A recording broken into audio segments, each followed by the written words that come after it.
economia! E agora estamos no ar aqui no canal Viver Brasil e hoje a gente que já falou sobre quais os caminhos de uma nova carreira, quais as profissões estão em voga. Já falamos nessa semana de que todo mundo vende, está todo mundo tentando se vender para entrar no mercado de trabalho, no bom sentido, claro.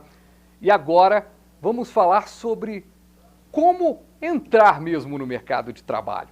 Da entrevista ao comportamento nas redes sociais e até mesmo a forma de lidar com a sua imagem.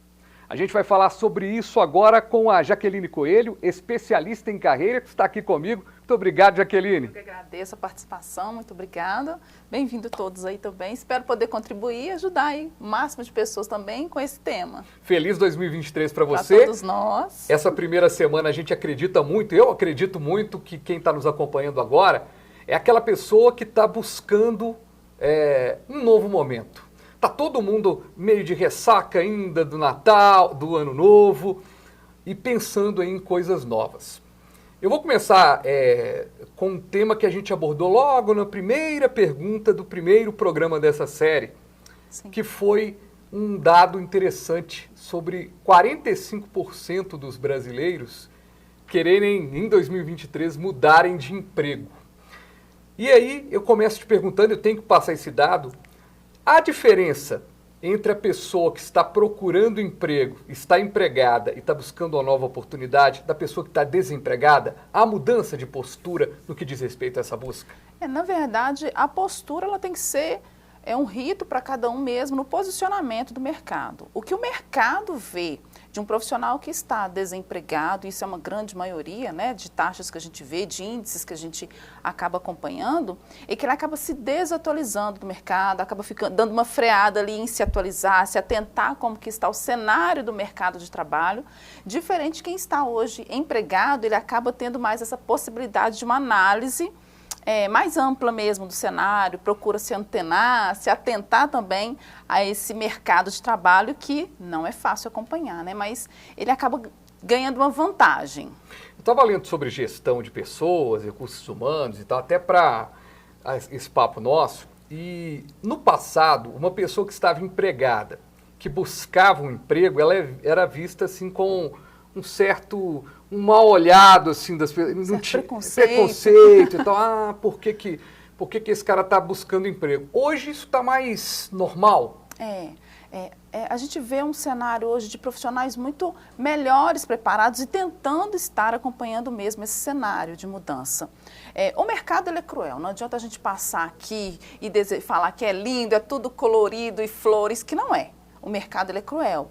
Então, assim, quem está à frente, acompanhando, estando antenado, o mercado vai olhar para isso. As empresas acabam acompanhando esse profissional também, no sentido de, ele está trabalhando, o que ele tem feito, quanto tempo ele ficou parado, ele está atualizando também com o mercado, então isso é uma base de análise, mas não serve também de ser 100% verdadeiro, isso depende muito de cultura, de empresa, mas o que a empresa vai analisar mesmo é ele estar preparado, tanto tecnicamente como o comportamental, né? Então isso traz uma diferença muito grande, traz um equilíbrio hoje também. Jaqueline, você falou uma coisa muito interessante, né? Que o mundo não é maravilhoso. Eu gosto quando eu ouço essa parada, porque eu lembro daquela música, né, do Legião Urbana, acreditar que o mundo é perfeito e todas as pessoas são felizes, isso é uma mentira.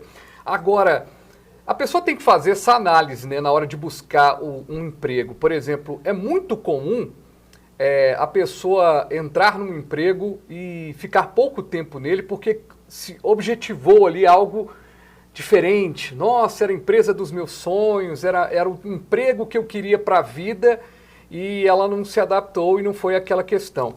Como é que a pessoa, assim como as empresas pesquisam sobre os candidatos devem pesquisar sobre as empresas? Com toda certeza. Esse é o caminho melhor traçado, que ele vai ter um desconforto lá na frente de entrar numa empresa, que às vezes era o sonho dele entrar naquela empresa pelo nome, pelo marketing que se é feito também, né? E quando ele entra, ele fala, não era aquilo tudo que eu imaginava, a cultura é muito diferente do que eu acredito também. Então, fazer essa pesquisa da empresa, dos colaboradores, se eles estão satisfeitos, buscar. E essa pesquisa vai lá no LinkedIn, pergunta para quem trabalha naquela empresa. Estou participando de um processo seletivo na empresa X. Você pode me contar um pouquinho da sua empresa? Então, esse marketing também, esse network que a gente acaba fazendo, ele é muito importante. E sondar, o candidato precisa sondar qual a empresa que ele vai entrar, se faz sentido ele ter essa mudança também, principalmente para quem está trabalhando. Às vezes o profissional está numa empresa, está insatisfeito, quer buscar um outro projeto, buscar outro emprego, e aí ele vai trocar, às vezes, um emprego que ele está insatisfeito e vai para outro que ele vai falar assim, acabei trocando 6 por meia dúzia, como a gente diz, né? Então é muito importante fazer essa pesquisa para essa análise e ele não ficar insatisfeito, e às vezes ele fica só 6 meses e fala, poxa, estou chegando numa época que eu estou picando muito. O mercado olha muito isso, esse pular muito tempo no mercado também, ele vai impactar. Então é importante sim fazer essa pesquisa antes. A grama do vizinho é sempre mais verdinha, é linda, e de repente você não está vendo problemas, você não está vendo pontos positivos da empresa, que você está empregado, e está buscando algo que talvez seja pior. Que não existe às vezes, né? Seja mais complicado. Agora, a gente está falando muito sobre isso, né, em essa busca, e o principal objetivo desse papo aqui com a Jaqueline, primeira semana de janeiro, estou muito feliz de conseguir ouvir tantas pessoas que têm tanto conhecimento, porque a gente sabe que primeira semana de janeiro em Belo Horizonte é de todo mundo saindo e todo mundo correndo, mas tem gente que já começou o ano trabalhando e nós estamos nesse pique. E aí, a gente fala muito sobre a busca do trabalho, o currículo na hora de fazer o trabalho. Nós já aprendemos essa semana que o currículo não necessariamente precisa ser de papel e não precisa ser de porta em porta, certo? Mas como é que esse currículo deve ser? Como é que ele deve ser pontuado? Nós temos uma visão hoje muito diferente de um currículo de 10 anos atrás, que a gente tinha esse papel que ele era entregue em mão, você imprimia esse documento e ele servia um documento universal, que eu costumo até chamar esse currículo de currículo universal, ele servia para qualquer vaga, qualquer empresa. Isso mudou. Hoje a gente tem aí esse RH Tech, né, muito voltado para a área tecnológica. O currículo precisa falar a linguagem do currículo. O que o recrutador vai olhar? Vaga, o que a vaga está pedindo e esse currículo dele. E esse currículo começa lá no LinkedIn mesmo. A gente tem, por mais que você também tenha um LinkedIn, é importante ter o currículo virtual para você enviar, para ele poder analisar o seu currículo. O que precisa ter nesse currículo? Suas informações pessoais.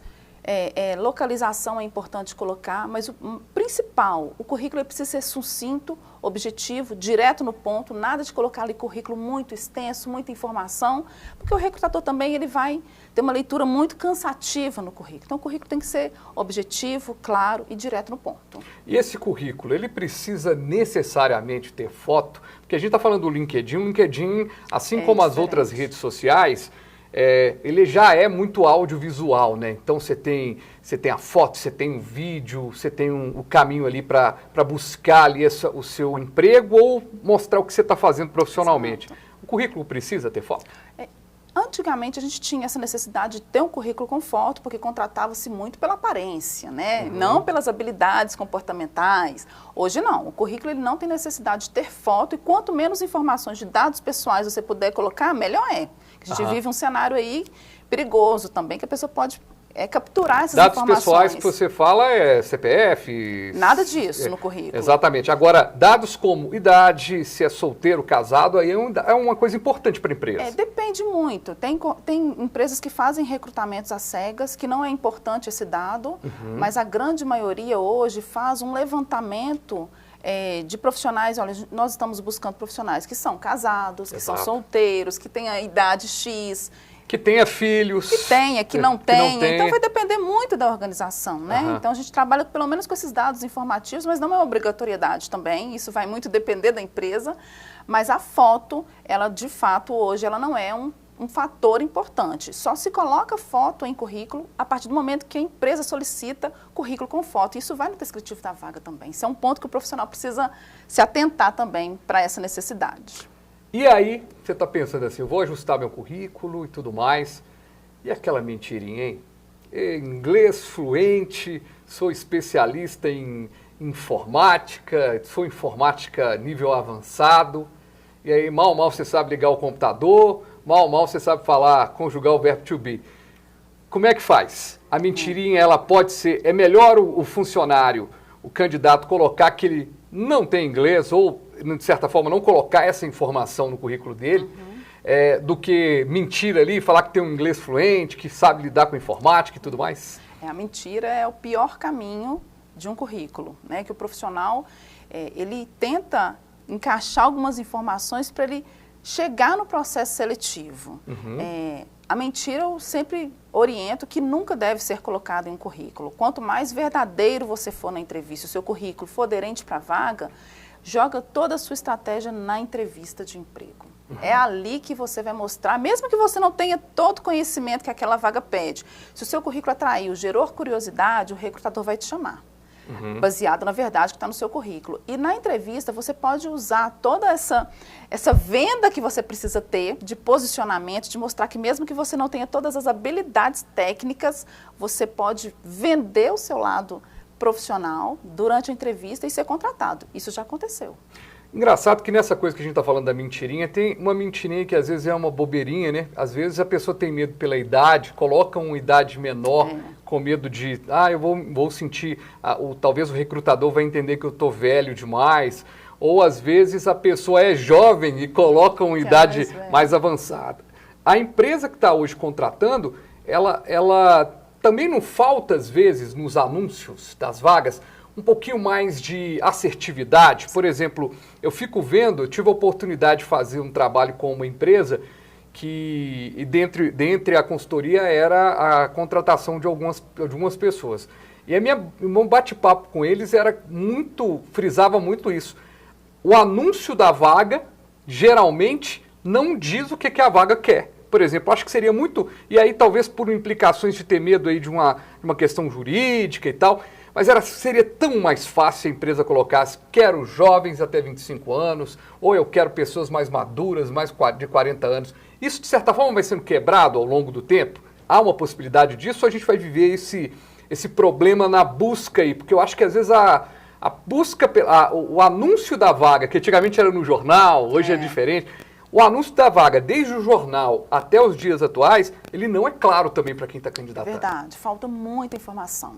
Eu vejo vagas que tem somente o nome da nomenclatura do cargo e a localização, e pronto. E o profissional tem que ter uma bola de cristal para adivinhar o que ele precisa, até para ele enviar um currículo aderente.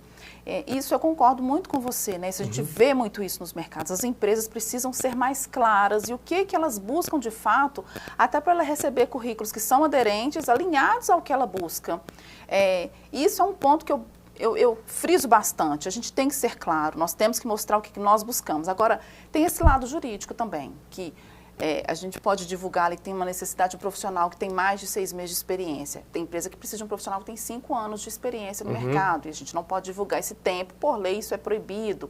Idade gera um certo receio, mas o mercado tem suas restrições, tem que contrata por idade. Não adianta falar que, olha, não, a empresa está contratando profissionais 50 a mais. É uma luta, mas a gente está vencendo isso. Eu vejo que isso está mudando e algumas empresas têm quebrado isso também. É um processo, eu creio que de médio a longo prazo para essa mudança.